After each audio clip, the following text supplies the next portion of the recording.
Shahjalal Yemeni local, বদর শাহ হুজুর local. আপনারা তো এখন বদর শাহ হুজুরকে ভুলে গেছেন। হায় হায় হায় হায় হায়। আপনারা এখানে জিয়ারতে যান বদর শাহ হুজুরের, আমাদের গুলাকে খুঁজে খুঁজে সালাম দেন। আমাদের গুলাকে, ও ভাই, যাদের মাধ্যমে দিন পেয়েছে তাদের রুহানি বদদুয়া পড়ে না?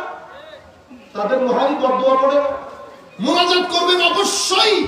যাদের মাধ্যমে আমরা দিন পেয়েছি তাদের জন্য দোয়া করবেন, রুহানি ফয়ুজাত মিলবে, রুহানি ফয়ুজাত মিলবে। আমাকে এক ভদ্রলোক বলতেছে, হুজুর আমি তো আর জানতাম না, হঠাৎ করে একদিন বদর শাহ হুজুরের ওখানে যাই, যাওয়ার পরে ওই 2-3 ঘন্টা আমি বিপদের পর বিপদ, বিপদের পর বিপদ। আমি বুঝতে পারছি না কি ভুল করলাম। আমি তো কোনো বেয়াদবি করি নাই। আমি আমার এক শাইখকে জিজ্ঞেস করেছি, হুজুর এটা কেন হয়েছে? বেয়াদবি হয়েছে তোমার কেন? হুজুর তোমার উপর রাগ করেছে কেন? হুজুর এতদিন এই শহরের মধ্যে ছিলাম, তুমি আল্লাহর বলি যাদের মাধ্যমে দিন প্রসার হয়েছে তাদের জিয়ারত করলা না? বুজুর্গানে দিন তো আমাদেরকে শিখিয়েছে, যেই শহরে যাও সেই শহরের বড় যে আল্লাহর ওলি অবশ্যই আগে তার জিয়ারত করো। এটা বিয়াদবদের কাছ থেকে পাবেন না। এটা আপনাদেরকে যারা দিন ধর্মের নামে বেদাত শিরকের ফতোয়া শিখায় তাদের মাধ্যমে পাবেন না। এটা আলোকিত মানুষের কথা, যারা বলেন ওদেরকে ওদের কথাই থাকতে দেন। আমার আল্লাহ বলছেন, ফাবিমা রাহমাতিম মিনাল্লাহি লিনতা লাহুম ওয়ালাউ কুনতা ফাজ্জান গালিজাল কলব লানফাদ্দু মিন হাওলিক। হাবিব, এটা তো আল্লাহর দয়া আপনার উপর, অপরিসীম করুণা, যে আপনি স্বভাবগতভাবে, প্রকৃতিগতভাবে, মেজাজের দিক থেকে আপনি অনেক বেশি নম্র, ভদ্র, জেন্টল। নিরেট ভদ্র বলতে যেটা বোঝায়, পানির এবং মাটির মানুষ। আপনি যদি কঠিন মেজাজের হতেন, রুক্ষ এবং কর্কশ মেজাজের হতেন, না বুঝে কথা বলা, কথায় কথায় রেগে যাওয়া, মেজাজের দিক থেকে লাল চোখ, আপনারা আপনাদের সমাজে এই ধরনের 2-1 ব্যক্তি আপনাদের মাথায় আনেন, তাইলে আয়াত বুঝতে একদম ইজি হয়ে যাবে। আমাদের এখানে কিছু লোক আছে যাদেরকে দেখলে মানুষ ত্রিসীমানার মধ্যে আসে না। সেটা শিক্ষকও হতে পারে, বুঝতে পেরেছেন? সেটা আলেমও হতে পারে, সেটা সমাজের যে কোনো নেতৃস্থানীয় লোকও হতে পারে। যিনি বস হন, বস, অথবা কিছু কর্কশ মেজাজের শিক্ষক থাকে, মার দাঙ্গা হাঙ্গামা, কথায় কথায় রেগে যাওয়া, হুঙ্কার দেওয়া। তো আমার নবী সাল্লাল্লাহু আলাইহি ওয়াসাল্লামকে আল্লাহ পাঠিয়েছেন পুরা পৃথিবীর শিক্ষক হিসেবে। এবং নবীদের মধ্যে আমরা জানি ইমামুল মুরসালিন, সবচেয়ে বড় নবী ও রাসূল। এবং একটা রাষ্ট্রের মধ্যে দ্বীন কায়েম করার জন্য কুল ইনসানিয়তের শিক্ষক হিসেবে যাকে পাঠিয়েছেন আল্লাহ, তার মেজাজ যখন বর্ণনা দিচ্ছেন আল্লাহ, তো মেজাজ কিভাবে তুলে ধরতেছেন দেখেন। হাবিব, আপনি মেজাজগত দিক থেকে, স্বভাবগত দিক থেকে, প্রকৃতিগত দিক থেকে অনেক অনেক অনেক জেন্টল। যদি এরকম না হতেন, কর্কশ মেজাজে, রুক্ষ মেজাজে, রেগে যাওয়া এই মেজাজের হতেন, তাইলে তো মানুষ আপনার ত্রিসীমানায় আসতে পারতো না। তো ত্রিসীমানায় যদি মানুষ আসতে না পারে, আপনি এই দাওয়াত কাকে পৌঁছাবেন? কাউকে দাওয়াত দিতে পারবেন না। সেই কারণে আমার আল্লাহ কি বলছেন, লানফাদ্দু মিন হাওলিক, ভিতর থেকে আপনার অন্তর যদি গালিজুল কলব হতো, আপনি স্বাভাবিকভাবে যাদের কলব গালিজুল কলব, এটা কাপড় আপনি সাদা পরেন, লম্বা দাড়ি রাখেন, মাথায় লম্বা টুপি পরেন, আপনি পাগড়ি পরেন, এগুলোর সাথে আপনার মেজাজের কোনো, এটার সাথে মেজাজ এক জিনিস, এটা এক জিনিস। এটা যে কোনো মানুষ পরে ফেলতে পারে সহজেই, কিন্তু মেজাজ সহজে পরিবর্তন করতে পারে না। তো আমার নবীকে বলা হচ্ছে, আমার নবী গালিজুল কলব ছিলেন না, লাইয়িন ছিলেন, অনেক সহজ, উদার, ভিতর পরিষ্কার, বাইরে ভিতরে। এটা কেন করা হয়েছে? সেটিংটা এভাবে কেন করা হয়েছে? যদি সেটিং এভাবে করা না হতো, তো স্বাভাবিকভাবে আমার নবী দ্বীনের যে দাওয়াত দিতে এসেছেন সেটা তো মানুষকে দিতেই পারতেন না। মানুষ আপনার চৌহদ্দির ভিতরে আসতো না, আপনার এই রোগ দবদবার কারণে। এরপরে আমার নবীকে বলছেন ফাফু আনহুম, হাবিব আপনি মানুষকে তাদের যে বিহেভিয়ার, কারণ প্রত্যেক ব্যক্তি যখন আচরণ করবে সেই ব্যক্তি তার শিক্ষা, তার পরিবার, এটার উপর ভিত্তি করে সে আচরণ করবে।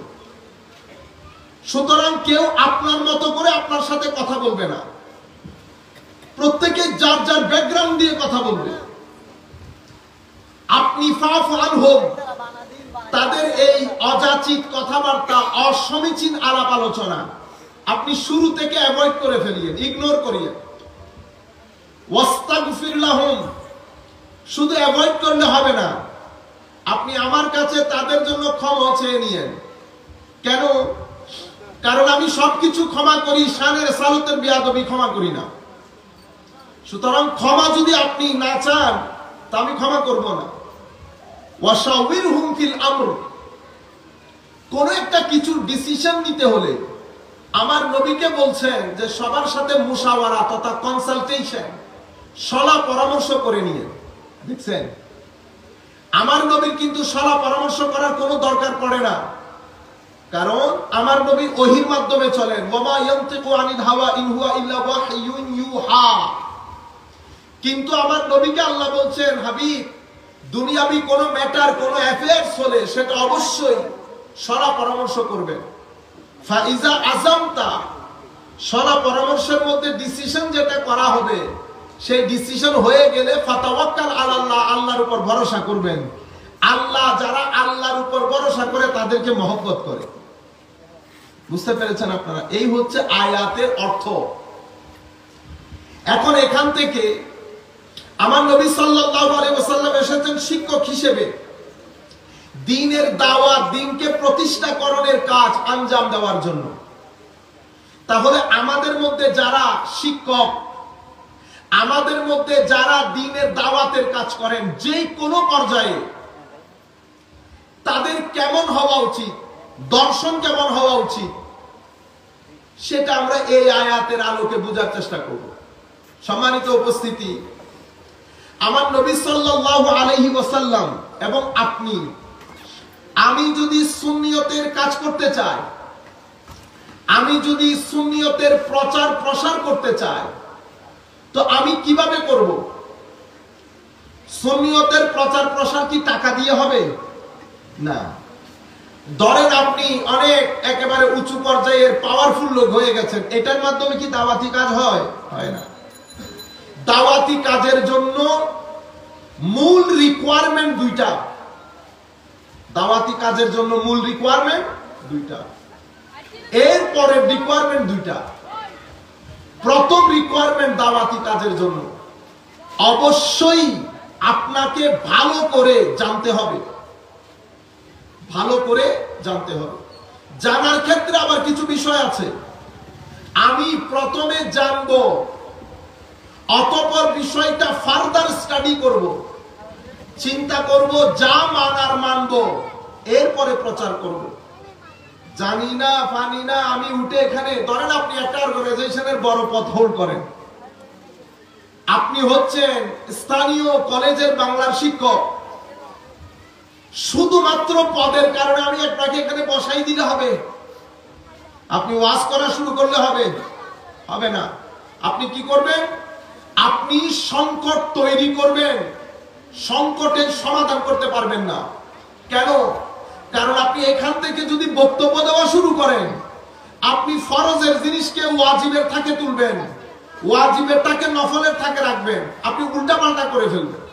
কারণ আপনার আইডিয়া নাই কোনটা ফরজের থাক, কোনটা ওয়াজিবের থাক, কোনটা সুন্নতের থাক, কোনটা মুস্তাহাবের থাক। আকীদা ঈমান কি, আকীদা ঈমানের নিচের জিনিস কি, উপরের জিনিস কি, কোনো কিছু তো আপনার আইডিয়া নাই। বুঝতে পেরেছে? বাংলা পড়ে, দুই একটা বই পড়ে, এটা কি পানিবাদ, এখান থেকে আপনি এসে কথা একটা বলে দিয়ে চলে যাবেন? বুঝতে পেরেছে? এগুলো আমাদের এখানে সংকটের তৈরি করেছে, সংকটে তৈরি করেছে।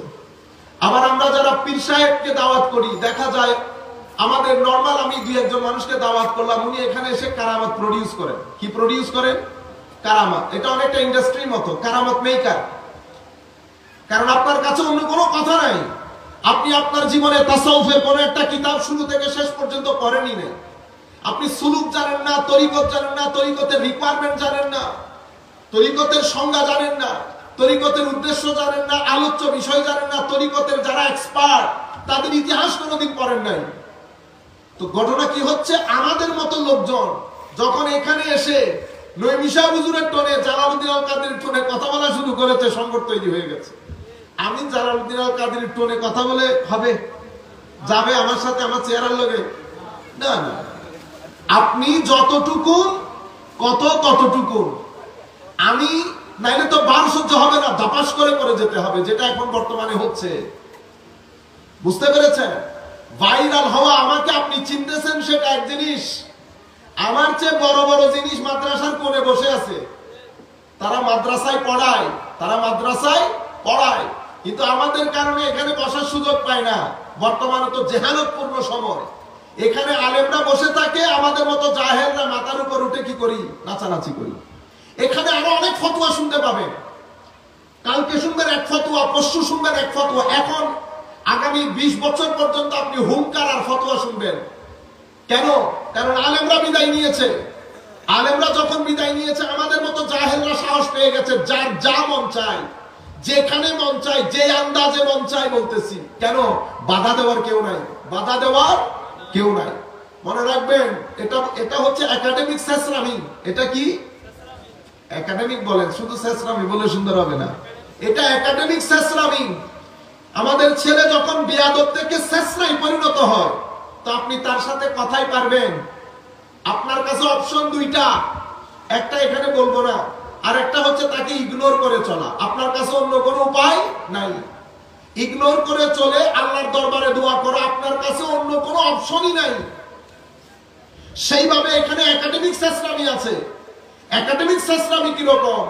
আমি যখন এখানে বসে বড় বড় বুজুর্গানে দিনকে এমনি আঙ্গুল দিয়ে দিয়ে তুই তুকারি আরো কত কিছু বলবো, তো কি হবে সেটা? আমি ফরহাদাবাদী রহমতুল্লাহ আলাইহি সম্পর্কে কথা বলতে পারবো? আমি হাশিমি সাহেব হুজুরের ভুল ধরতে পারবো এখন? ও বেটা, হাশিমি সাহেব যখন ছিলেন তখন তিনি সীমানায় হাঁটার সময় 3 বার ওযু করতেন, 3 বার। আপনারা বুঝতে পেরেছেন? এখন ঘটনা ঘটতেছে এগুলা। আমি আপনাদেরকে যেটা বলবো, সব জায়গায় ঠিক বলে চিল্লানি দিবেন না, ঠিক বলা আপনার দায়িত্ব না। আপনি এখানে এসেছেন ঠিক বেঠিক শিখার জন্য, আমাকে ঠিক এন্ডোর্স করার জন্য না, অ্যাটেস্টেড করার জন্য না। বুঝতে পেরেছেন? এই জায়গাগুলোর মধ্যে বৃহৎ পরিবর্তন দরকার, কারণ দিন অনেক গুরুত্বপূর্ণ জিনিস। দিন বাদে, ধর্ম বাদে, এশক বাদে, আদব বাদে, আউলিয়ায়ে কেরামের নিসবত বাদে, নামাজ বাদে, কোরআন বাদে, হাদিস বাদে আপনি পারিবারিকভাবে সন্তুষ্ট শান্তি জীবন যাপন করতে পারবেন না। আপনি আল্লাহর দরায় যদি শান্তিতে থাকতে চান, আবার আপনাকে অবশ্যই দিন মেনে চলতে হবে। কেন? কারণ এই ধরার মধ্যে সবকিছু আল্লাহ পজিটিভ বানান নাই। এটা আপনি ব্যক্তিগতভাবে, পারিবারিকভাবে, সাংসারিক জীবনে আপনি এই নিয়ম নীতি ফলো করতে পারবেন। আমাদের এখানে ঝগড়া জাতি, এখানে যুদ্ধের ময়দান কেন হচ্ছে? কারণ কেউ কম্প্রোমাইজ করতে চাচ্ছি না, কেউ ধৈর্যের বাগানে হাঁটতে চাচ্ছি না। সবাই আমরা ফসল, নিয়ামত, রিওয়ার্ড সবকিছু আমি চাই যে এই মুহূর্তে হয়ে যেতে হবে। আপনি এটা করেছেন, এটা করেছেন, আপনি আমাকে এটা করেন নাই, আপনি আমাকে, আপনার ওইটা আমাকে এই কথা বলেন নাই, এই যে বলেন নাই, এই কমপ্লেইনের মধ্যে আমাদের জিন্দেগি শেষ। কারণ কি?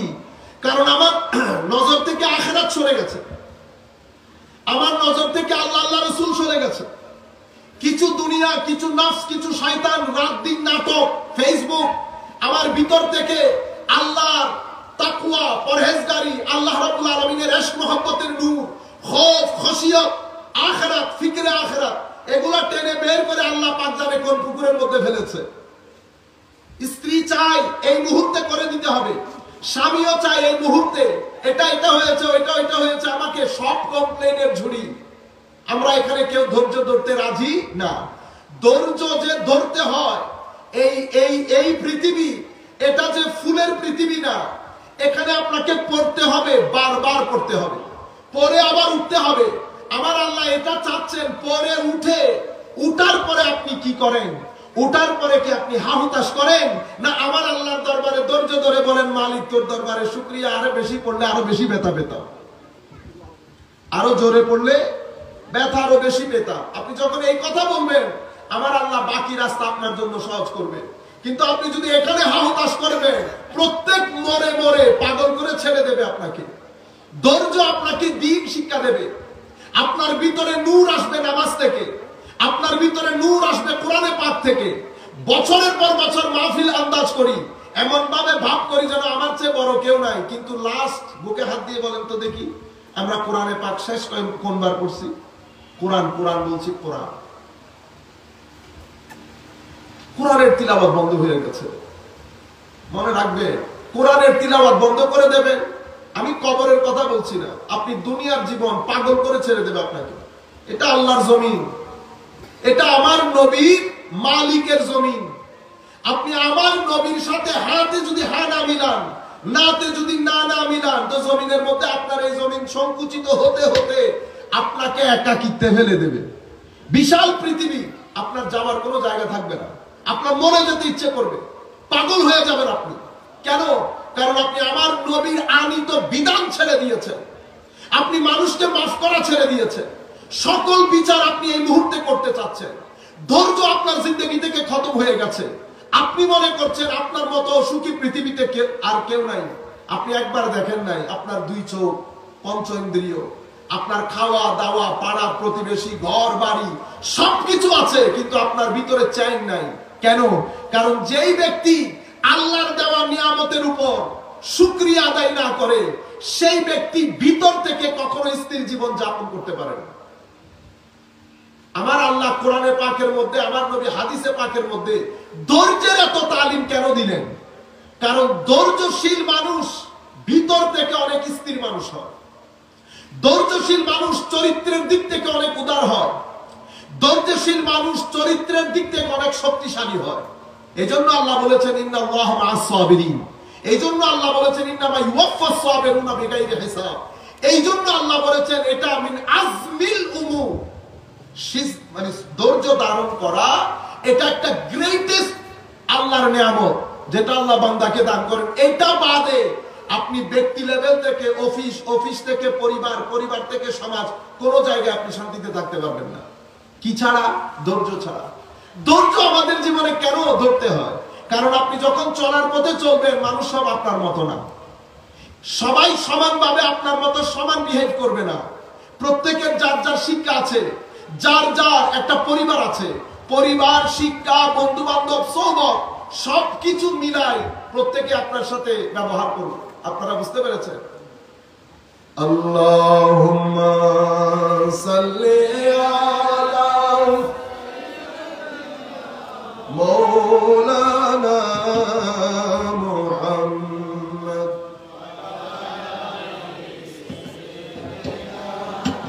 মাওলানা মুহাম্মদ আল্লাহুম্মা সাল্লি আলা সাইয়্যিদিনা মাওলানা মুহাম্মদ ওয়া আলা আলি সাইয়্যিদিনা মাওলানা মুহাম্মদ। সম্মানিত উপস্থিতি, আপনি যদি ধৈর্য না ধরেন, তো ধৈর্য না ধরলে আপনার ভিতরে ভদ্রতা আসবে না। আপনি যদি ভদ্র না হন, আপনি এখান থেকে আধা মাইল যাইতে পারবেন না, 10 বার ঝগড়া হবে আপনার সাথে। কেন? কারণ আপনি যখন জঙ্গলে ঢুকবেন, আপনি কি মনে করছেন সব আম গাছ? সব কখনো আম গাছ হয় না, সব কখনো কাঁঠাল গাছও হয় না। আপনি এমনি এমনি এমনি এমনি গাছ সরাইতে সরাইতে এদিক থেকে কাঁটা লাগবে, এদিক দিয়ে আরো কি কি লাগবে, কতক্ষণ পরে দেখবেন পাতা লেগে এখানে অ্যালার্জি হয়ে গেছে, এরপরে আপেলের সন্ধান পাইছে। তো আমি বলতে চাচ্ছি, এটা একটা জঙ্গলের মতো, এখানে প্রত্যেক ব্যক্তি যার যার মতো করে ব্যবহার করবে। এটা ডিপেন্ড করছে আপনার উপর, আপনি কতটুকু সভ্য, আপনি কতটুকু সভ্য। তো যাওয়ার পথে কিছু জিনিস আপনাকে অবশ্যই ইগনোর করতে হবে। যদি আপনি ইগনোর না করেন, তাহলে তো পাগল হয়ে যাবেন, আপনি জায়গায় কোনোদিন যেতে পারবেন না। এখানে যে অরাজকতা, এখানে যেই অরাজকতা, তাইলে কি করতে হবে? আপনাকে কিছু জিনিস চোখ বন্ধ করে সামনের দিকে চলে যেতে হবে। এটা হচ্ছে ফাফু আনহুম। হাবিব ইগনোর করেন। এই কতজন কত কথা বলবে, কারণ আপনি কোন পর্যায়ে সেটা আমি জানি আর আপনি জানেন। প্রত্যেকে চাইবে, এই যে আমার নবীকে যখন বলা হয়েছে মিসলুকুম, কুলিন্নামা আনা বাশারুম মিসলুকুম, আমার আল্লাহ বলছে লাইসা কামিসলিহি শাই, আল্লাহর কোনো মিছিল নাই, কোনো মত নাই, আকৃতির দিক থেকে, প্রকৃতির দিক থেকে, কোন দিক থেকে। একটা জিনিস আরেকটা জিনিসের যত দিক থেকে মত হইতে পারে, আচার আচরণ, আকৃতি প্রকৃতি, গঠন ধরন, ডেপ, দৈর্ঘ্য প্রস্থ, বলতে থাকেন আপনি, যত দিক থেকে একটা জিনিস আরেকটা জিনিসের মত হতে পারে, কোন দিক থেকে আল্লাহ রাব্বুল আলামিন কারো মত না। তো মাওলা মত না হলে আমি আপনার অনুকরণ কেমনে করব? তো অনুকরণ করতে হলে তো আমার মত হতে হবে। তো আল্লাহ তো কারো মত না, লাইসা কামিসলিহি শাই। মাদ্রাসার ছাত্রদেরকে বলবো, মাদ্রাসার ছাত্ররা বুঝবেন, মিসল শব্দটা অনেক কম্প্রিহেনসিভ শব্দ। এটা আরবির মধ্যে আমরা যখন খুতবা দেই, আমাদের খোতাবায়ে কেরাম বলে, কি বলে খতিবগণ, লা জিদ্দা লাহু ওয়ালা নিদ্দা লাহু ওয়ালা মিসলা লাহু ওয়ালা শিবহা লাহু, বলে না? আপনি যখন মিসলা লাহু, লা মিসলা লাহু বলবেন, তো আল্লাহ সকল দিক থেকে কারো মত না, এটা এস্টাবলিশ হয়ে যাবে।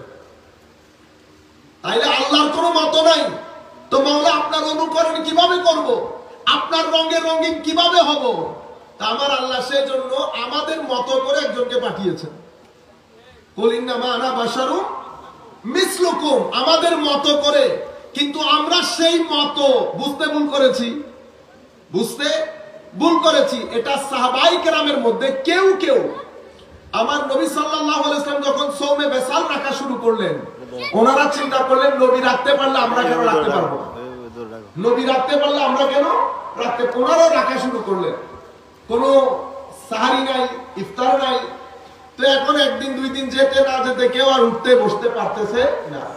আমার নবীর কাছে খবর গিয়েছে, আমার নবী বল, হাদিসে পাকের মধ্যে এভাবে এসেছে, নাহা রাসূলুল্লাহি সাল্লাল্লাহু আলাইহি ওয়াসাল্লাম আনিল বিসাল ফি সাওম, আমার নবী নিষেধ করেছেন সওমে বিসাল থেকে। তখন তারা মনে করেছে যে নবী তো আমরাও তো মানুষ, আমরা পারবো না কেন?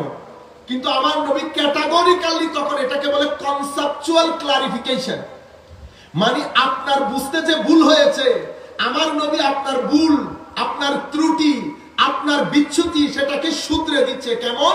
আমার নবী বলছেন, ইন্নী লাস্তু মিসলাকুম, আমি তোমাদের মতো নই। ইয়া রাব, কোরআন বলছে মিসলুকুম, আমার নবী বলছে লাস্তু মিসলাকুম।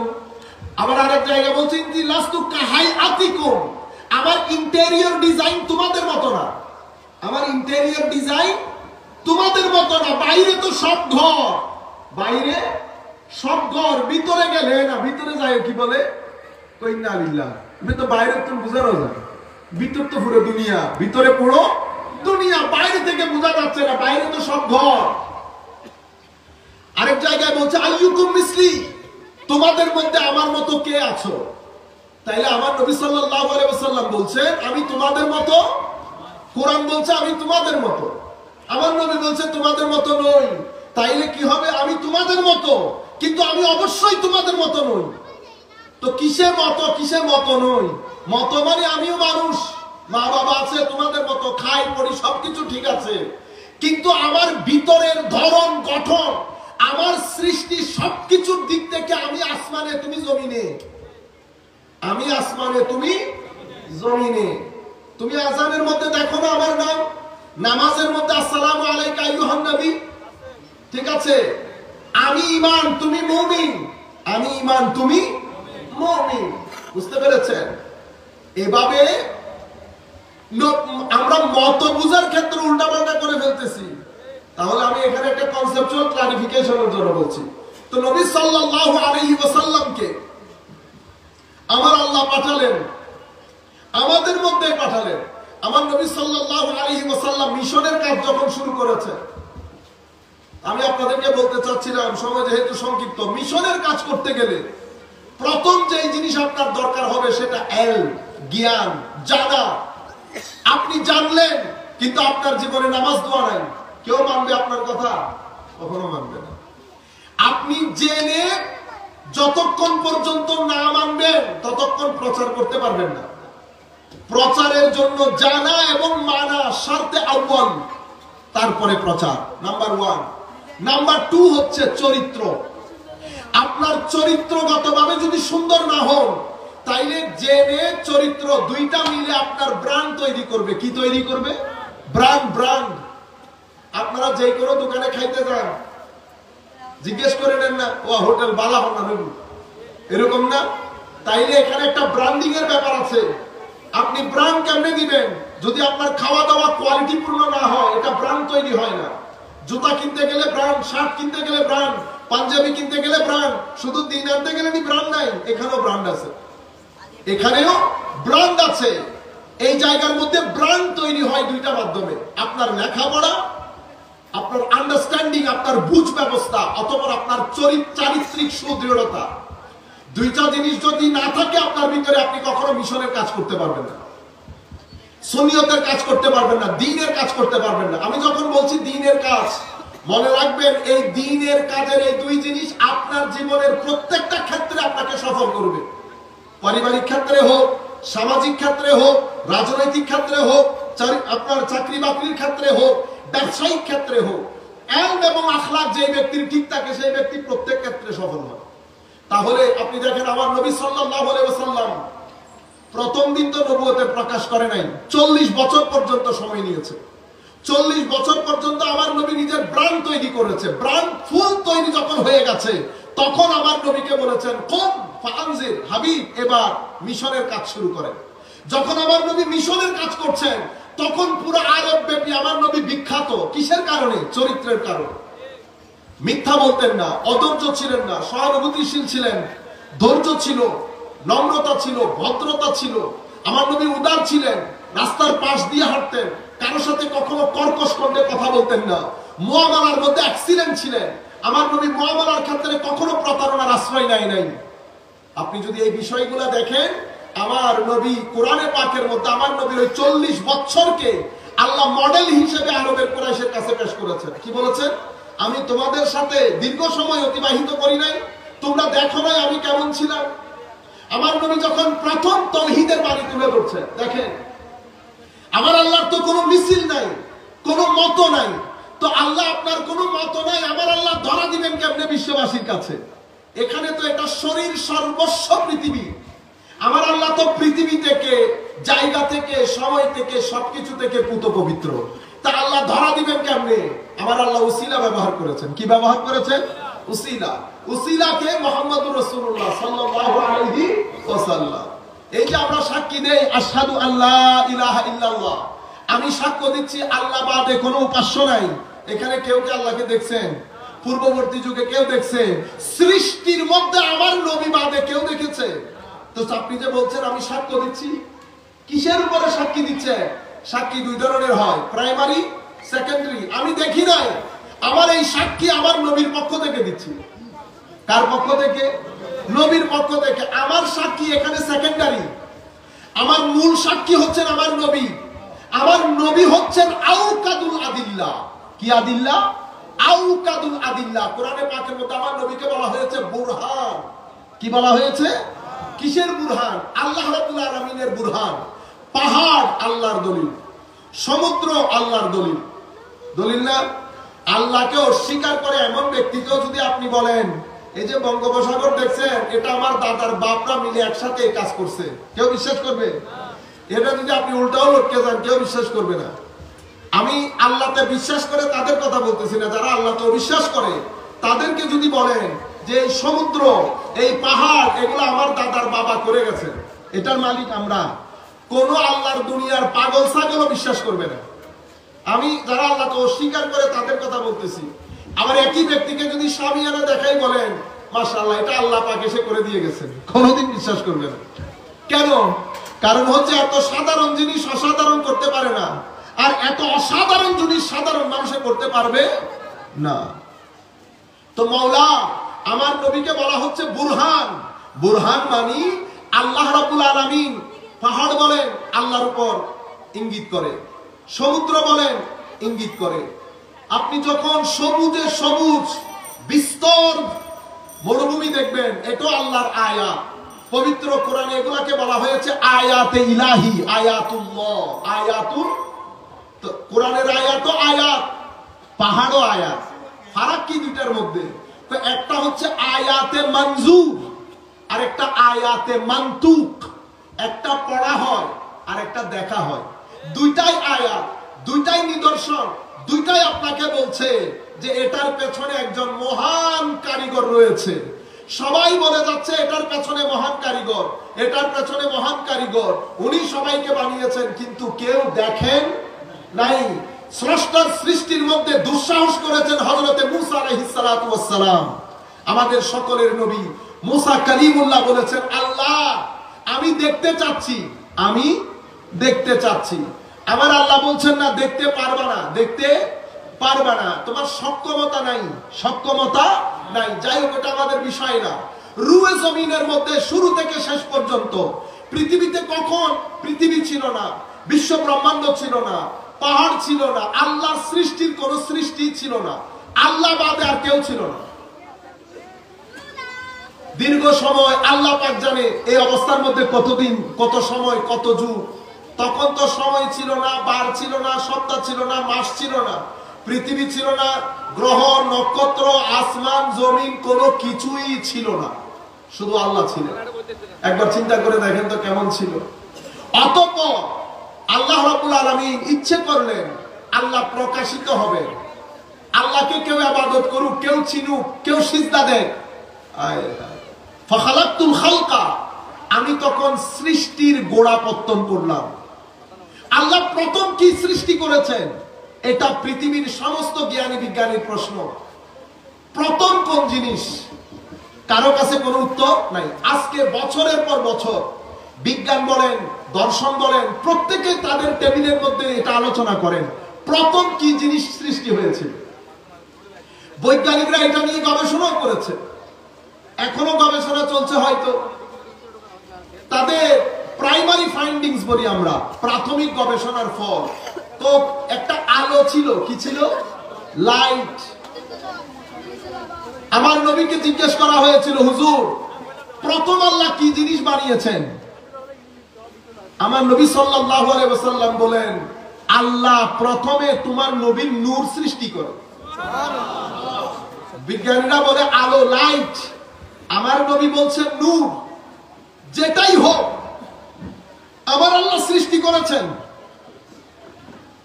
এবং সৃষ্টির মধ্যে আমার আল্লাহ যখন সৃষ্টি করেছেন আমার নবীকে ইমাম হিসেবে সৃষ্টি করেছেন।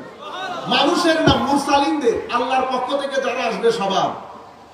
এবং ওই নূর এটা মোমবাতির লাইটের মতো ছিল না, অ্যাওয়ারনেস ছিল, সচেতনতা ছিল, মারিফত ছিল, কিন্তু কিরকম ছিল আমরা জানি না।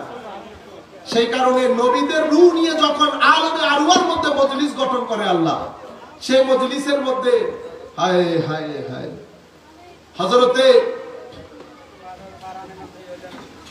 যাই হোক ওই রাস্তায় গেলে আবার অন্য রাস্তা খুলে যাবে, আমি ওই রাস্তায় না যাই। আমি আপনাদেরকে বলতে চাচ্ছিলাম, বিশাল বড় সভা সমস্ত আম্বিয়ায়ে কেরামকে নিয়ে আল্লাহ করেছেন। ওয়া ইজ আখাযনা মিসাকান নাবিয়্যিন, আল্লাহর হাবিবকে বলছেন, হাবিব ওই যে স্মরণ করেন না যখন আমরা একসাথে বসছিলাম না ফেরেশতা এই আম্বিয়ায়ে কেরামের রূহ নিয়ে, সেখানে আমার নবীকে আল্লাহ ইন্ট্রোডিউস করিয়ে দিয়েছেন। নবীর মান, মর্তবা, শান, শৌকত সবকিছু আম্বিয়ায়ে কেরামের সামনে তুলে ধরেছেন। এটা আলমে আরওয়ার মধ্যে হয়েছে। যাই হোক, যে কথাটা বলতে চাচ্ছিলাম, তো রুয়ে জমিনের মধ্যে আল্লাহ রাব্বুল আলামিনকে চোখে দেখেছেন একজন, এটা আমাদের নবী মুহাম্মদুর রাসূলুল্লাহ সাল্লাল্লাহু আলাইহি ওয়াসাল্লাম। আমার নবী দেখে সাক্ষী দিয়েছেন, আর আমার নবীর মাধ্যমে আমরা সাক্ষী দিচ্ছি আশহাদু আল্লা ইলাহা ইল্লাল্লাহ। আমাদের সাক্ষী, কারণ সাক্ষী মানে কি? সাক্ষ্য দেওয়া মানে কি? আপনি ছিলেন উপস্থিত, চোখে না দেখে সাক্ষ্য দেওয়া যায়? তো তাইলে তো মিথ্যা হয়ে যাচ্ছে। তো সত্যায়িত কেমনে করবেন? তো সত্যায়িত মানে যেহেতু আমার নবী বুরহান, বুরহান মানে কি? আউকাদুল আদিল্লাহ। আউকাদুল আদিল্লাহ মানে আল্লাহতে ইঙ্গিত করে, আল্লাহর দুনিয়াতে যত দলিল আল্লাহ বানিয়েছেন, যত কিতাব পাঠিয়েছেন, যা কিছু আয়াত, সবচেয়ে উত্তম, কঠিন এবং সবচেয়ে কম্প্রিহেন্সিভ দলিল আল্লাহর অস্তিত্বের, এটা আমার নবী মুহাম্মদুর রাসূলুল্লাহ সাল্লাল্লাহু আলাইহি ওয়াসাল্লাম। সেই কারণে সূরা ইখলাস তথা সূরাতুত তাওহীদের শুরুও আল্লাহ আমার নবীকে দিয়ে করিয়েছেন। কুল হুয়াল্লাহু আহাদ। আপনি বলেন আল্লাহ কেন, এই মান মর্তবা কেন? কারণ আল্লাহর বুরহান আওকাদুল আদিল্লাহ হচ্ছে আমাদের নবী। সেই নবী সাল্লাল্লাহু আলাইহি ওয়াসাল্লাম যখন সবাইকে ডেকেছেন, প্রথম কোন ফাআনজির, হাবিব আপনি আপনার আত্মীয়দেরকে দিয়ে দ্বীনের দাওয়াত শুরু করেন। সুতরাং আমরা যারা দ্বীনের দাওয়াতের কাজ করি, জানি না এই কথা বলাটা আমাদের জন্য সমীচীন কিনা, দ্বীনের দাওয়াতের কাজ করি, আল্লাহ পাক জানে আমরা আদৌ দাওয়াতের কাজ করি না পকেটের কাজ করি, আল্লাহ পাক জানে। হায় হায় হায়, বড় বড় শব্দ এগুলা। এই জন্য এই কাজগুলো অনেক কঠিন কাজ। 3 দিন পরে কোনো জিন্দেগি শেষ হয়ে যাবে, এরপরে মায়ের আরম্ভ হবে, এরপরে মায়ের আরম্ভ। এগুলো অনেক কঠিন কাজ, অনেক কঠিন কাজ। মাঝে মধ্যে ইচ্ছে করে এই জন্য দূর করে ছেড়ে অন্য কোথাও চলে যায়। কাজ তো অনেক আছে, আমার খাই দেয় কাজ নেই, শুধু পঞ্চায়েত বাড়িতে বাড়িতে গিয়ে এগুলো করা খুব কঠিন কাজ। আল্লাহ ধরে শাসানি দিলে তার কিছু করার নাই। যাই হোক, আল্লাহ রাব্বুল আলামিন আমাদেরকে ক্ষমা করুক মাওলা। তো বলতে চাচ্ছি, আপনি যখন দাওয়াতি কাজ করবেন, এখন আমার নবী দাওয়াতি কাজ শুরু করেছে, কাদেরকে দিয়ে শুরু করবেন? ঘর ঘর আগে ঘর। আপনি বাইরে গিয়ে যে সুন্নিয়ত বুঝাইতেছেন, আপনার ঘরে আসেনি সুন্নিয়ত? ঘরে পারছেন সুন্নিয়ত প্রতিষ্ঠা করতে? বাইরে যে হুঙ্কার মেরে মানুষ কতগুলো পাগল করে ফেলতেছেন, ঘরের মধ্যে পারছেন সুন্নিয়ত প্রতিষ্ঠা করতে?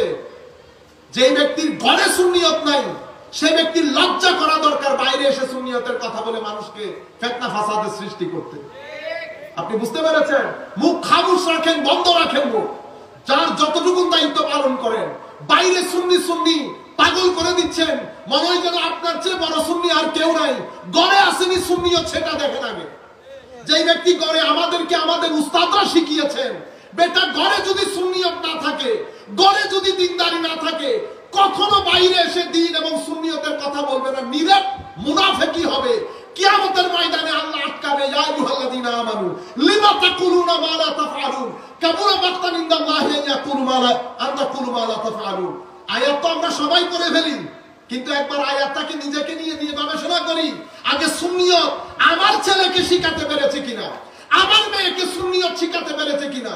দ্বীনের আখলাক 14 বার ফাতেমাতুজ জাহরার নাম নেই, ফাতেমাতুজ জাহরা রাদিয়াল্লাহু তাআলা আনহার নাম আগে আমি আমার মেয়েকে শিখাইতে পেরেছি কিনা, আমার স্ত্রীকে শিখাইতে পেরেছি কিনা। কুল্লুকুম মাসউল, আমরা সবাই জিম্মাদার। কিয়ামতের ময়দানে আমার বোন, আমার ভাই জিজ্ঞেস না করলো, আল্লাহ আমার স্ত্রীর ব্যাপারে আমাকে জিজ্ঞেস করবে, আমার ছেলে মেয়ের ব্যাপারে আমাকে জিজ্ঞেস করবে।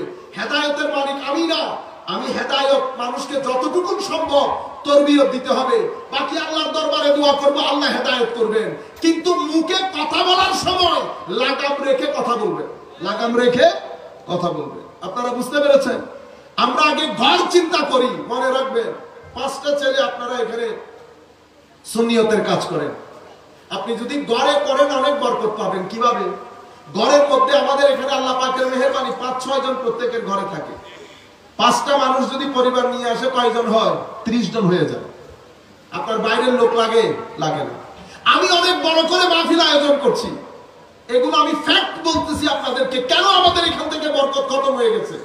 আপনি যদি পরিবারকে ইনক্লুড করতে না পারেন, আপনার কাজে অ্যাড করতে না পারেন। আমি এখানে এলাকায় এলাকায় মাহফিল করি, আমার ঘরের মধ্যে নাটক সিনেমা চলে, হইল না? কি দারুণ দ্বীনের দাওয়াত! আপনারা বুঝতে পারছেন ঘটনাগুলো? কেন আমরা বরকত পাচ্ছি না? কেন আমাদের এখানে কাজের কাজ হচ্ছে না? কেন আমাদের এখানে প্রত্যেক দিন কোনো না কোনো একটা ফিতনার আগাজ করছি আমরা? ব্লেমের পর ব্লেম। মানুষ একটা না, আপনি যদি তারা কন্টিনিউয়াস ব্লেম করতে থাকেন, সেটা এক পর্যায়ে বলবে যে আমরা আসি কেন করবি করবি ফাইলে কিছু করিলে গরম তাইলে গর এলে ন। এখন ধরেন আমি ডিসএগ্রি করছি কারোর সাথে, আপনার সাথে, তো ডিসএগ্রি যখন আপনি ব্যক্তিকে কেন্দ্র করে করবেন, তাহলে তো আপনি মারামারি করে ফেলবেন এখানে। কারণ প্রত্যেক ব্যক্তিকে পছন্দ করে। আপনি প্রেসিডেন্ট হন, সেক্রেটারি হন আর সদস্য হন, প্রত্যেক ব্যক্তির সাথে 2-4 জন মানুষ তো থাকে। আপনি যখন ব্যক্তিকে হিট করবেন, তো তার মানুষ আছে না? এই যে যন্ত্র ফাসাদটা লাগিয়ে দিল, এখন কে লাগাইলো? বুঝতে পেরেছেন? এখন কিছুদিন আগে এক ব্যক্তি আমাদের এখানে বড় আলেম, ভাগ্য ভালো আমি অনেক কাকুতি মিনতি করার পরে হুজুর কেস করে দেব। কেন? আমার নামে এই কথা বলেছে, আমি তো কেস করে দেব। এইগুলো নির্লজ্জ, এই সমস্ত মানে কি বলবো আহমকের দল এতটুকুন বুঝে না যে এই অবস্থায় সায়েন্সের এই যুগে, টেকনোলজির এই যুগে, উৎকর্ষতার এই যুগে আপনি কথা কিভাবে বলবেন, সুন্নিয়তকে কিভাবে আপনি দুর্নাম থেকে রক্ষা করবেন জানেনই না। যার যা মন চাই যেভাবে মন চায়, কারণ উস্তাদরা নাই। উস্তাদরা থাকাকালীন আপনাদের জবান থেকে এই কথাগুলো কোনোদিন শুনি নাই, মুখ বন্ধ ছিল তখন। জালালউদ্দিন আল কাদেরী গিয়েছে 20 বছর হয় নাই, উবাইদুল হক নঈমী গিয়েছে 20 বছর হয় নাই, আল্লামা হাশিমি গেছে 20 বছর হয় নাই। তখন এত এশ কারো দেখি নাই। এখন তো কেউ কাউকে ধরার নাই, আপনারা যা মন চাই করবেন। এখন আপনি চিন্তা করে দেখেন, বক্তব্যের মধ্যে আপনি আমার সাথে ডিসএগ্রি অবশ্যই করতে পারবেন। ডিসএগ্রি হলে কি করবেন? আমি সিম্পলি আপনাদেরকে বলি, এটা আমি অনেকবার বলেছি, আবার রিপিট করি। সালেহী সাহেব হুজুর একটা কথা বলেন নাই মাননীয় প্রধানমন্ত্রীকে নিয়ে, বলছে কিনা শুনেছেন তো?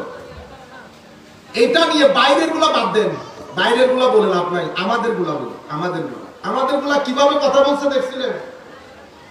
কেউ বলে দালাল, কেউ বলে এই, বুঝছেন না? এগুলাকে বলেন নফসানি কথাবার্তা। কি কথাবার্তা?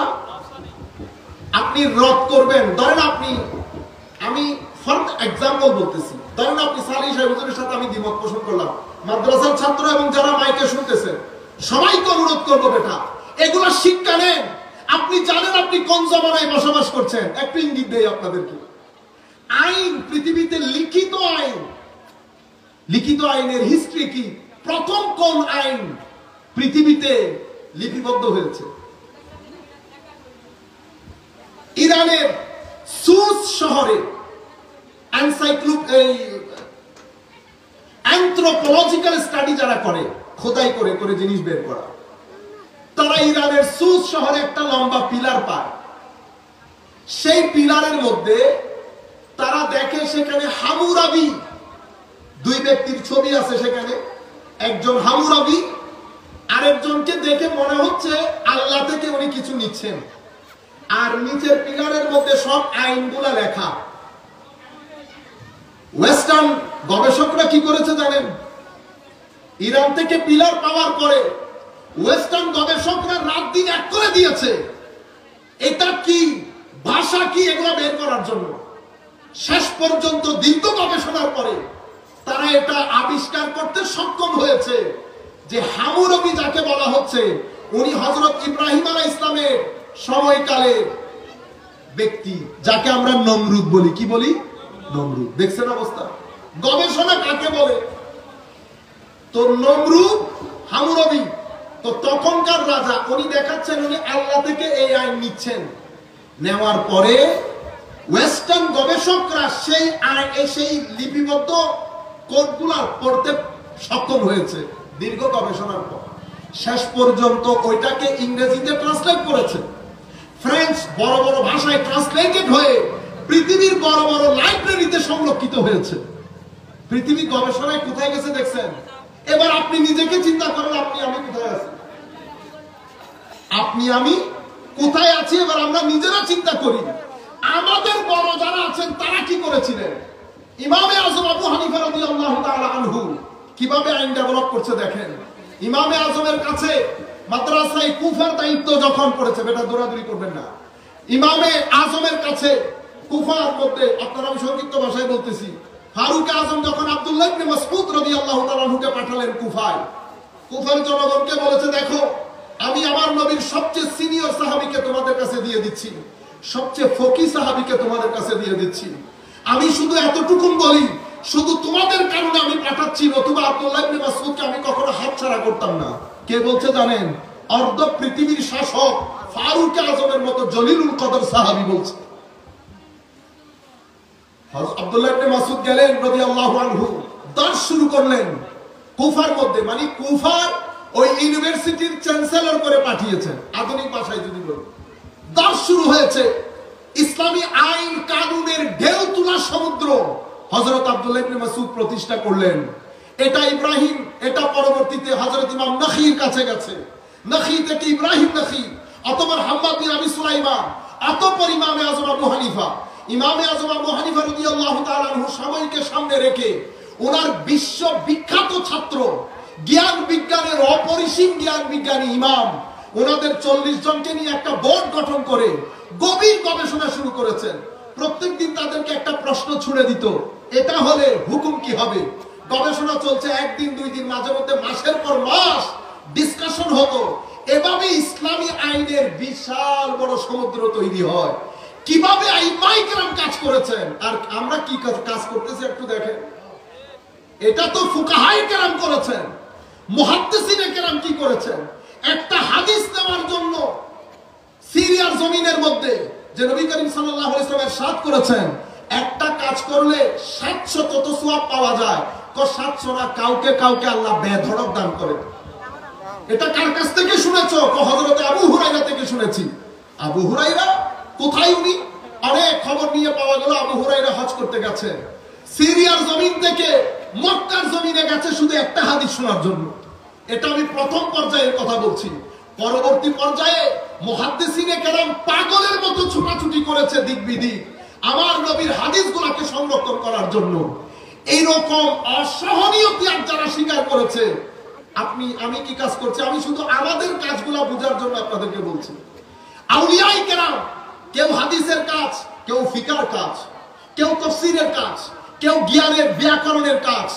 আল্লাহর কিছু বান্দা, আমার নবীর কিছু উম্মত যারা সুলুকের কাজ, তরিকতের কাজ, তাহযীবুন নফসের কাজ, তাহযীবুল আখলাকের কাজ, তাহযীবুল ইলমের কাজ, তাহযীবুন নিয়তের কাজ, নিয়তের পরিশুদ্ধতা, চরিত্রের উৎকর্ষতা, জ্ঞানের পরিশুদ্ধতা, নফসের পরিশুদ্ধতা, তাহযীব, এরপরে তামির, তাসফিয়া, তাসকিয়া, এই কাজগুলো করার জন্য, দ্বীনের দাওয়াত ঘরে ঘরে পৌঁছিয়ে দেওয়ার জন্য আল্লাহর এই বুজুর্গানে দিন। বলেন তো দেখি কে আমাদের লোকাল? আমানত শাহ হুজুর কি আমাদের লোকাল? শাহজালাল ইয়েমেনি লোকাল, বদর শাহ হুজুর লোকাল। আপনারা তো এখন বদর শাহ হুজুরকে ভুলে গেছেন। হায় হায় হায় হায় হায়। আপনারা এখানে জিয়ারতে যান বদর শাহ হুজুরের, আমাদের গুলাকে খুঁজে খুঁজে সালাম দেন। আমাদের গুলাকে, ও ভাই, যাদের মাধ্যমে দিন পেয়েছে তাদের রুহানি বদদুয়া পড়ে না? তাদের রুহানি বদদুয়া পড়ে না? মুনাজাত করবেন অবশ্যই। যাদের মাধ্যমে আমরা দিন পেয়েছি তাদের জন্য দোয়া করবেন, রুহানি ফয়ুজাত মিলবে, রুহানি ফয়ুজাত মিলবে। আমাকে এক ভদ্রলোক বলতেছে, হুজুর আমি তো আর জানতাম না, হঠাৎ করে একদিন বদর শাহ হুজুরের ওখানে যাই, যাওয়ার পরে ওই 2-3 ঘন্টা আমি বিপদের পর বিপদ, বিপদের পর বিপদ। আমি বুঝতে পারছি না কি ভুল করলাম। আমি তো কোনো বেয়াদবি করি নাই। আমি আমার এক শাইখকে জিজ্ঞেস করেছি, হুজুর এটা কেন হয়েছে? বেয়াদবি হয়েছে তোমার কেন? হুজুর তোমার উপর রাগ করেছে কেন? হুজুর এতদিন এই শহরের মধ্যে ছিলাম, তুমি আল্লাহর বলি যাদের মাধ্যমে দিন প্রসার হয়েছে তাদের জিয়ারত করলা না? বুজুর্গানে দিন তো আমাদেরকে শিখিয়েছে যেই শহরে যাও সেই শহরের বড় যে আল্লাহর বলি অবশ্যই আগে তার জিয়ারত করো। এটা বেয়াদবদের কাছ থেকে পাবেন না। এটা আপনাদেরকে যারা দিন ধর্মের নামে বেদাত শিরকের ফতোয়া শিখায় তাদের মাধ্যমে পাবেন না। এটা আলোকিত মানুষের কথা। যারা বলেন ওদেরকে ওদের কথাই থাকতে দেন। আপনারা বুঝতে পেরেছেন? যাদের মাধ্যমে দিন প্রসারিত হয়েছে সবাইকে ভুলে গেছি।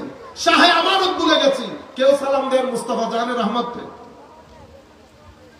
আজিব। এগুলা বললে আপনারা আবার রাগ করে ফেলবেন, কিন্তু আল্লাহ পাকের মেহেরবানি, আল্লাহ শুকরিয়া, বিশাল ইউথের এক হয় না সমুদ্রিক ঢেউয়ের মতো আল্লাহ তৈরি করে দিয়েছে। আল্লাহর দরবারে শুকরিয়ার কোনো শেষ নাই। বক্তব্য একেবারে সংক্ষিপ্ততার দিকে। সম্মানিত উপস্থিতি, আমি সব কথাগুলোকে কাটছাট করে এক জায়গায় রেখে ওই যে নবী করিম সাল্লাল্লাহু আলাইহি ওয়াসাল্লাম বলতে যেটা চেয়েছিলাম, নিজেকে ব্র্যান্ড হিসেবে তৈরি করা। তো আমার নবী কেউ তো দেখে নাই আল্লাহকে। আমার নবী বলছেন, আমি যদি এই কথা বলি পিছনে সৈন্যবাহিনী অপেক্ষা করছে, তোমরা আমার কথা মেনে মানবা? জি মানবো। আপনি কখনো মিথ্যা বলেন না। তো আমি বলছি আল্লাহ তোমাদেরকে যিনি বানিয়েছেন উনি। আপনি দেখছেন এটা মিসলুকু, ওইটা লাইসা কামিসলি হিসাবে। ওনার কোনো মত নাই, ইনার মত আছে। কিন্তু ইনার মত থাকলেও ইনার মত করে আল্লাহ কাউকে বানাই নাই। নবী আমাদের মতো, কিন্তু আমার নবীকে আমাদের মতো না, শুধু আমার নবীর মতো করে সৃষ্টিতে আল্লাহ কাউকে বানাই নাই। আপনি তো মানুষের পর্যায়ে, আমি নবীদের পর্যায়ে বলতেছি, নবীদের পর্যায়ে। নবীদের পর্যায়ে আমার নবীর মতো করে আল্লাহ আর কাউকে বানাই। বশরিয়তে মুস্তাফা, নুরানিয়তে মুস্তাফা, হাকিকতে মুস্তাফা, এটা আমাদের বিষয় না, বিদেশে দিকে না যায়। সম্মানিত উপস্থিতি, তাহলে এই যে আপনি কাজগুলো করার সময় আমার নবী যদি কর্কশ হতেন, আমার নবীর মেজাজ খারাপ হইতো, আমার নবী যদি পার্সোনাল কথা বলতো, আমার নবী যদি অশ্লীল হতেন বা এরকম আপনি গুনতে থাকেন, আমার নবী কাজ করতে পারতেন না। মিশনের কাজের জন্য এটা গুরুত্বপূর্ণ। মিশনের কাজের জন্য ইলম এবং আখলাক দুই। তৃতীয় নম্বর মিশনের কাজের জন্য সবচেয়ে গুরুত্বপূর্ণ আপনার প্রেজেন্টেশন। আপনি কথাটা কিভাবে তুলে ধরছেন। আপনি সময়কে দেখেন, আপনি আপনার আশপাশের উন্নয়ন দেখেন, আশেপাশে মানুষের বিহেভিয়ার দেখেন। আপনার কাপড় চোপড় সবকিছু যদি আধুনিক না হয়, আপনার স্ট্যান্ডার্ড কথা বলার ধরন যদি আপনি প্রপার না হয়, আপনি এই দাওয়াতটা প্রপারলি দিতেই পারবেন না।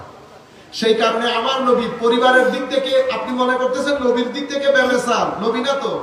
আমার নবী পরিবারের দিক থেকে বেমেসাল, কোনো কম্পেয়ার হয় না। আমার নবীর ব্যক্তিত্বের দিক থেকে কারো সাথে যাইতো না।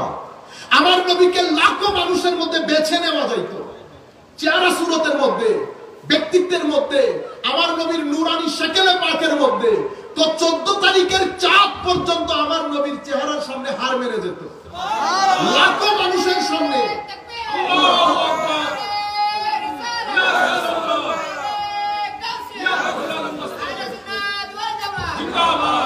লাখো মানুষের সামনে জিজ্ঞেস করতে হইতো না নবীকে। আমার নবীকে দেখে বোঝা যাইতো ইনি নবী। কিভাবে? আমার নবীর বেশভূষা। আরে ভাই, মানুষ যখন চুলের কোনো আগামাথা ছিল না, তখনও আমার নবী চুলে তেল লাগাতেন, চুল আঁচড়াতেন, স্টাইল করে চুল রাখতেন। ব্যক্তিত্বকে যেভাবে যেভাবে ফুটানো দরকার আমার নবী সেভাবে ফুটিয়েছে। আমাদের জন্য মেসেজ কি? আমাদের জন্য মেসেজ হচ্ছে, আপনি যখন দিন নিয়ে সামনের দিকে যাবেন, স্বাভাবিকভাবে কয়েকটা জিনিস মানুষ আপনার লুকস দেখবে, আপনি কেমন। তো আমার নবী বলছেন কি, যারা দ্বীনের দাওয়াতের কাজ করে তাদের মধ্যে আল্লাহ তাদেরকে হিকমত দান করেন। হিকমত ইখলাস ছাড়া আসে না, চরিত্র ছাড়া আসে না, নফসের সৌন্দর্য ছাড়া আসে না, মারেফত ছাড়া আসে না, সিজদা ছাড়া আসে না। যখন হিকমত আসে তখন চেহারার মধ্যে খাস নূর থাকে। এই নূর মানুষকে কনভিন্স করে ফেলতে পারে। বুঝতে পেরেছেন? আমার নবী সাল্লাল্লাহু আলাইহি ওয়াসাল্লাম, এটা তো কোরআনের আয়াত, আমরা একেবারে শেষ দিকে চলে এসেছি। এরপরে আমাদেরকে ব্যবহারিক কাজে ব্যবহার শিখিয়েছেন। কিরকম? ওয়ালা তাস্তাবিল হাসানা ওয়ালা সাইয়্যিআ ইদফা বিল্লাতি হিয়া আহসান ফাইযাল্লাযী বাইনাকা ওয়া বাইনাহু আদাওয়া কাআন্নাহু ওয়ালিয়্যুন হামীম। আপনি সমাজের মধ্যে ভালো মন্দ দুইটা জিনিস আপনি পাবেন। তা আপনি ডিল কিভাবে করবেন? আমার আল্লাহ বলছেন, মনে রাখো ভালো আর মন্দ কখনো এক না। সুতরাং মন্দকে কখনো মন্দ দিয়ে নয়, মন্দকে ভালো দিয়ে কি করো, হ্যান্ডেল করো। তুমি যখন মন্দকে ভালো দিয়ে হ্যান্ডেল করবে, রক্তচক্ষুকে যখন হাসি দিয়ে হ্যান্ডেল করবে, হুঙ্কারকে যখন দলিল দিয়ে হ্যান্ডেল করবে, তো কি হবে তখন? যার সাথে তোমার দুশ্মনী সে কি হয়ে যাবে? বন্ধুত্বে পরিণত হবে। সে যদি বন্ধু নাও হয়, কিন্তু তোমার এই ডিলিংস দেখে লাখো মানুষ কনভিন্সড হয়ে যাবে, লাখো মানুষ কনভিন্সড হয়ে যাবে। এটা আমাদের জন্য শিক্ষা কোরআনের। এবার আমরা নিজেদের সাথে মিলাই দেখব কোরআনের এই শিক্ষা আমাদের ভিতরে আছে কিনা। আমার নবী সাল্লাল্লাহু আলাইহি ওয়াসাল্লাম হাদিসে পাকের মধ্যে ইরশাদ করছেন, সামি'তু রাসূলুল্লাহ সাল্লাল্লাহু আলাইহি ওয়াসাল্লাম ইয়াকুল মান ইউহরামির রিফক ইউহরিম আল খায়রা কুল্লা। যে ব্যক্তি ভদ্রতা থেকে বঞ্চিত হয়েছে, যে ব্যক্তির মধ্যে জেন্টলনেস নাই, সফটনেস নাই, কাইন্ডনেস নাই, সেই সমস্ত ভালো গুণ থেকে বঞ্চিত হয়েছে। হাদিসে পাকের মধ্যে, বুখারী শরীফের হাদিস, আমার নবী বলছেন ইয়াসসিরু ওয়ালা তুআসসিরু। খবরদার, দ্বীনের দাওয়াত দিতে গিয়ে জিনিসগুলোকে কঠিন করে ফেলিও না, সহজ করে দাও, সুন্দর করো, সহজ করো। বাশশিরু ওয়ালা তুনাফফিরু। মানুষকে সুন্দর সুন্দর কথা বলো, এমন কিছু বলিও না যেটার মাধ্যমে মানুষের ভিতরে ঘৃণার উদ্রেক হয়, মানুষের ভিতরে হিংসার উদ্রেক হয়, মানুষের ভিতরে উগ্রতার উদ্রেক হয়। আর কি বলতো আমার নবী সাল্লাল্লাহু আলাইহি ওয়াসাল্লাম? এরপরে আমার নবী সাল্লাল্লাহু আলাইহি ওয়াসাল্লাম আরো ইরশাদ করছেন, কানা রাসূলুল্লাহ সাল্লাল্লাহু আলাইহি ওয়াসাল্লাম দাইমাল বিশরি সাহলাল খুলুকি লাইনাল জানিবি লাইসা বিফাযিন ওয়ালা গালিজিন ওয়ালা সাখাব ওয়ালা ফাহাশ। আমার নবী সাল্লাল্লাহু আলাইহি ওয়াসাল্লাম ভাই ভদ্রতা এটা আমার নবীর নেচারের মধ্যে গ্রথিত ছিল। আমার নবী সাল্লাল্লাহু আলাইহি ওয়াসাল্লাম সবকিছু অনেক সহজ করে নিতেন, একেবারে ভেরি ইজি গোয়িং। আমার নবী সাল্লাল্লাহু আলাইহি ওয়াসাল্লাম কঠিন না, কর্কশ ছিলেন না, অশ্লীল ছিলেন না, উচ্চ আওয়াজে লাউড করে মানুষকে কথা বলে ভয় লাগানো এরকম ছিল না আমার নবী সাল্লাল্লাহু আলাইহি ওয়াসাল্লাম। ইন্না রিফকা লা ইয়াকুনু ফি শাইইন ইল্লা জানাহু ওয়া লা ইউনজাউ মিন শাইইন ইল্লা শাআরা। মুসলিম শরীফের রাওয়ায়াত। যে কাজের মধ্যে রিফক থাকে, ভদ্রতা, জেন্টলনেস থাকে, জানাহু, আপনার ভদ্রতা ওই কাজকে অনেক সুন্দর করে ফেলে, বিউটিফাই করে, সৌন্দর্য বাড়িয়ে দেয় ওই কাজে। আর যে ব্যক্তির মধ্যে ভদ্রতা নাই, ভদ্র না থাকাটা ওই কাজকে কি করে ফেলে, একেবারে সুন্দর ছাড়া কেমন যেন ভাব, বুঝতে পেরেছেন? হালকা করে ফেলে, বদসুরত করে ফেলে আপনার ওই কাজকে, যদি ভদ্রতা না থাকে। আখেরি হাদিসগুলো আমরা আমাদের বক্তব্য শেষ করব। হুজুর করিম সাল্লাল্লাহু আলাইহি ওয়াসাল্লাম ইরশাদ করেন, এগুলো সব মুসলিম শরীফের রাওয়ায়াত। আন আয়েশা রাদিয়াল্লাহু তাআলা আনহা নবী সাল্লাল্লাহু আলাইহি ওয়াসাল্লাম قال ان الله رفيق। এতক্ষণ তো নবীর কথা, এখন আল্লাহর কথা। আল্লাহ অনেক রফিক। ও ভাই, আল্লাহ রফিক না হলে যে পর্যায়ে অরাজকতা করি জমিন উল্টায় যাওয়ার কথা। ইউহিব্বুর রিফক, আল্লাহ নিজেও রফিক। রিফককে আল্লাহ অনেক মহব্বত করে। সফটনেস, ভদ্রতা, একেবারে নম্র হওয়া, হাম্বল হওয়া, সফট হওয়া, কাইন্ড হওয়া, এটাকে আল্লাহ অনেক মহব্বত করে। ওয়ায়ুতি আলাল রিফকি মা লা ইউতি আলাল উনফ। ভদ্র মানুষকে আল্লাহ যতটুকু দান করেন, অ্যাগ্রেসিভ, কর্কশ, কঠিন পাথর হৃদয়ের মানুষকে আল্লাহ তা দান করেন না। শুধু কঠিন হৃদয় না, আল্লাহ ভদ্র মানুষকে যা কিছু দেন, অন্য কোন কিছুর কারণে আল্লাহ মানুষের নিয়ামত এভাবে বাড়িয়ে দেন না। সুতরাং আমাদের জীবনে এই যে ভদ্রতা হওয়া, ভদ্র হওয়া, নম্র হওয়া, সফট হওয়া, এটা শুধু দ্বীনের ক্ষেত্রে না, ব্যবসা বলেন, ব্যক্তি, সমাজ, যে কোনো ক্ষেত্রে সবচেয়ে কাজে আসে কোন দিন জানেন? যখন আমার জবান বন্ধ হয়ে যাবে, জানাজার মানুষ, লাখো মানুষ দাঁড়াবে, সেই সময় একজন মানুষের ভদ্রতা সবচেয়ে বেশি কাজে আসে। ভদ্র মানুষকে শুধু মানুষ পছন্দ করে না, ভদ্র মানুষকে গাছপালা, নদী, নালা সবাই পছন্দ করে। এবং একটা জিনিস মাথায় রাখবেন, প্রত্যেক মানুষ যার যার অবস্থান অনুযায়ী আপনার সাথে বিহেভ করবে। প্রত্যেক ব্যক্তিকে কি আপনি উত্তর দিতে যাবেন? প্রত্যেক ব্যক্তিকে যদি উত্তর দিয়ে যান, তাহলে তো আল্লাহর দরকার নাই, রসুলেরও দরকার নাই, আর কবর হাসরেরও কোনো দরকার নাই। এখানে দুইটা জিনিস মুমিনের জীবনে, অস্বস্তিকর পরিস্থিতি ধৈর্য, স্বস্তিকর পরিস্থিতি আলহামদুলিল্লাহ। কোন মুসলমানের জীবন আজীব, দুর্ঘটনা, বলা মুসিবত, সবর, সুখ সময় আলহামদুলিল্লাহ। এই দুই জিনিস মুসলমানদের জীবনকে আসমানে তুলে ফেলে, কিন্তু আমরা সেটা বুঝতে চেষ্টা করি না। আমাদের জীবনে এটা মাথায় রাখা দরকার, এটা দুনিয়া। আপনার জীবনে যত কঠিন সময় আসুক, আপনার জীবনে কঠিনের পরে সুখের সময় অবশ্যই আসবে। ইন্না মাআল উসরি ইসরা। আর আমার আল্লাহ পরীক্ষা ছাড়া কারো অবস্থানকে উপরে তুলে না, অবশ্যই আপনাকে পরীক্ষার মধ্য দিয়ে যেতে হবে। আমরা যদি এই জিনিসগুলাকে নিজের জীবনে আয়ত্ত করি, আমাদের ব্যক্তি জীবন, পারিবারিক জীবন অনেক সুন্দর হবে। ধর্মীয় জীবন তো জায়গার মধ্যে আছেই, পারিবারিক জীবন অনেক সুন্দর হবে। আমাদের পারিবারিক জীবনের মধ্যে ধৈর্য এবং সহনশীলতা, এই দুইটা জিনিস যদি আপনারা করতে পারেন বা আমরা করতে পারি, আমাদের মা বোনরা যদি করতে পারেন, আমাদের প্রত্যেকের ঘরের 75% সমস্যা সমাধান হয়ে যাবে। শুধু যদি ধৈর্য ধরি। আগেরটা ছিল, আগের মা বোনদের মধ্যে নামাজ দোয়া ছিল, এখন না, নামাজ উঠে গেছে, তিলাওয়াতে কোরআন উঠে গেছে, টাকা পয়সা বেড়ে গেছে, প্রত্যেকের হাতে টাকা, প্রত্যেকেই টাকা দিয়ে সবকিছু কিনে ফেলতে চায়। আরেকজনের সাথে প্রতিযোগিতায় লিপ্ত হয়, আরেকজনের কাছে এসেছে, আমার কাছে আসছে না। এখানে আল্লাহ রসুল কবর হাসর উঠে গেছে। সুতরাং আপনারা কোরআনমুখী হোক, ধর্মের বইগুলা কিনেন, সিরতের বই কিনেন, আউলিয়া ইকরামের জীবনের বই কিনেন। আল্লাহ রাব্বুল আলামিন আমাদের হামি ও নাসির হোক। মওলাই করিম আমাদেরকে কবুল করুক। ওয়া মা আলাইনা ইল্লাল বালাগুল মুবিন। আসসালামু আলাইকুম ওয়া রাহমাতুল্লাহি তাআলা ওয়া বারাকাতুহু।